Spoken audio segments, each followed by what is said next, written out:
idan ka zo ka tsaya za ka yi sallah ga yadda ake daga hannu a yi kabbara, wannan tafin hannun alƙibla suke kallo, ko a sa su daura da kafada ko a sa su daura da kunnuwa, wani ma haka yake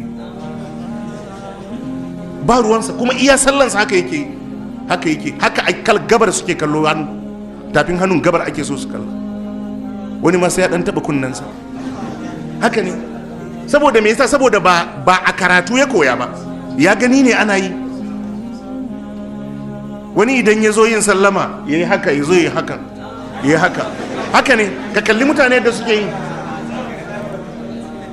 In an zo sallama za ka kalli hannunka da dama ne, ka juya ka ce assalamu alaikum wa rahmatullah, sai ka juya ka kalli hagu ka ce assalamu alaikum wa rahmatullah. Ba wadda ya ce ka yi birki a wani waje.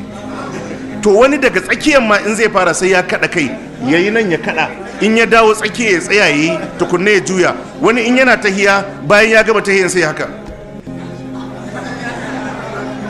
Saboda me yasa? Saboda gani shi ma yayi ana yi, gani yayi ana yi, ya gama tahiyan sai ya dan yi haka da hannunsa. To wannan yaushe zai koya ma ɗansa sallah? Ya zo masallaci ya tsaya, diddige da diddige annabi ya ce a hada, kafan miƙe su ake su kalli gabar, ba za su yi haka ba. Akwai ustazai kuma da su kuma wadda bai daidaita ba su ma sai su yi haka. Ai duk abu ɗaya kuka yi, shi ya yi haka ne, kai kuma ka yi haka. Haka ake so a yi, wannan ya tsayi da kafansa, wannan ya tsere, sai kaga sun haɗu.